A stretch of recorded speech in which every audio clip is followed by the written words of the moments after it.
Hey Byron, it's Dr. Scott. I have some feedback for you on your Essay 2 draft. Just as a quick reminder, the things that I'm looking for in this assignment are your ability to create a thesis statement that is interesting, that it's specific and clear. I'm also taking a look at your ability to use details from the murals and from your research to support that research, or to support that thesis statement. I'm also taking a look at how you've organized ideas and transitioned between them, and that organization doesn't mean that you just have all the ideas located in the same place, but that you have a reason for why they're located there. And then finally, I'm taking a look at how you integrate sources. So there's smaller issues to address in your revision, like there's some spelling and grammatical issues and some capitalization issues to think about, but I'm not going to comment on those. I am going to say, though, this like primitive Indians thing that I'm looking at here on the first page, I know that this is totally unintentional, but that, I think some folks will take a look at that and say, like, yeah, that's kind of racist-y. Again, it's not your intention. I know you a little bit, and I know that you don't mean it that way. But I think you can say Native Americans at that time, and just leave it at that. Like, the primitive idea is, I think, the thing that people would say that's kind of a problem. So I'm going to go through and we'll kind of talk about my feedback, and if you've got questions, and you should have questions, you should kind of approach me next week and say, hey, Dr. Scott, I want to talk about this. We're going to do that in special topics next week. I think that'd be really good. So the thesis statement for me is the big thing to address in the revision. You've got it all down into one sentence, which is great. I think for an assignment this size, a thesis statement that's one sentence is probably about as much as you should have. But right now, what the thesis statement lacks is depth. It just kind of says that that they expressed feelings, and there's not much to that. And when I read in the body paragraphs, it's like 1937 was sad and the Chillicothe Street was happy. And the way that they get that across is colors, facial expressions. And that's not enough. I mean, there are definitely two different tones to these murals, but they should have a kind of a unified message about the town. And your thesis statement makes the argument that there is this kind of unified message. So it might be that Portsmouth gets through tough times, and even its good times, through togetherness, or there's unity, or the town is proud of itself, and even when things are rough, they come together. Unity seems to be the idea. With the two murals that you're looking at, unity is the idea that seems to come up the most often. But just saying that they express emotions, that's not enough. There's not much of an argument to that. Because of course they express emotions. It's art, and that's what they do. That's kind of what you set up here in the first sentence. So really, what you're saying is that at this point is that the murals are art, and art expresses emotion, and there's not much of an argument to that. I do think the roadmap here is pretty solid, and I think you do a solid job of using details. It's just getting those details to support an argument that's a bit more interesting and has a bit more depth. That is the next step. I was thinking about the 1937 flood mural, and you're writing about colors, or even like facial expressions and what people are doing. And in the 37 flood mural, you're absolutely right. Like there's those dark colors. There's people that have sad, long faces. People are concerned and worried, and we kind of see that in the mural. But there is that middle part where one or two people that are in that rowboat on Chillicothe Street, in that high water, and they're just kind of solitary and out there on their own. And I don't know, for me, I think that is such a beautiful image, but it's kind of it's an alarming image if you think about it.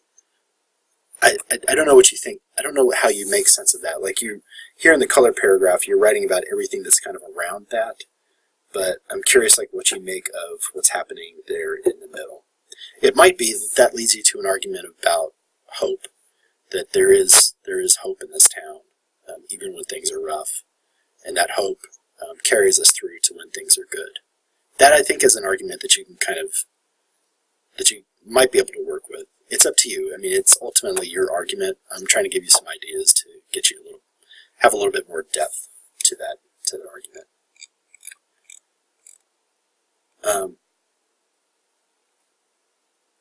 I think what made me think about the togetherness idea was when I was reading in this paragraph here, When you have the detail about the mom holding up her baby to be saved, I mean, people helping each other out, I mean, that might be something that you kind of build around.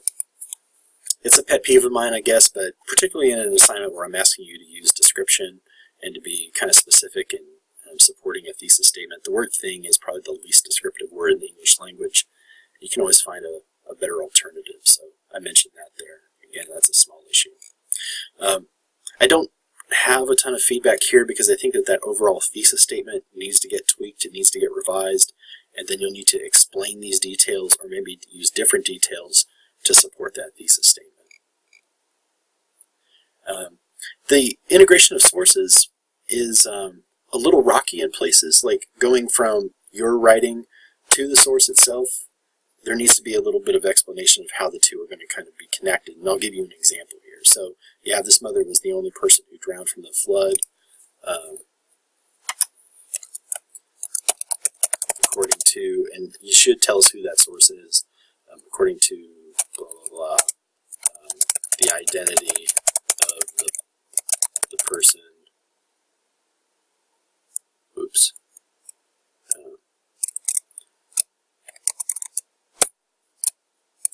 according to blah, there were 8,000 rescued by boat. Yeah, I think the only new piece of information you have there in the quote is the 8,000 were rescued by boat, and I think that that's kind of the thing to emphasize here. And so you might do something like in addition, because you're going to add a little bit of information to the one person who was drowned. So in addition, according to wherever the source came from, there were 8,000 people that were rescued by boat. And then you discuss it afterwards, which is good. That's a good part. But for both of the sources that you use, for both of the quotes that you include, there's not much transitioning between your thinking and the quote that comes up. Okay. This paragraph, this uber long paragraph, for me it's also evidence that the thesis statement needs to get revised, because if you're just doing like sad and happy as the argument, then you just list tons of details of where you see sadness and where you see happiness. But I think because your argument should be more specific and it should have more depth to it, that should help you filter out and use details that are more aligned with, let's say you go with the unity idea, or people help each other out, or hope, or what have you, whatever value you want to end up writing about. It should help you filter these out. And so you're kind of like stacking details, and you have great details in here, but at a point it gets really easy to get lost in these details and kind of forget that there was a point to the paragraph.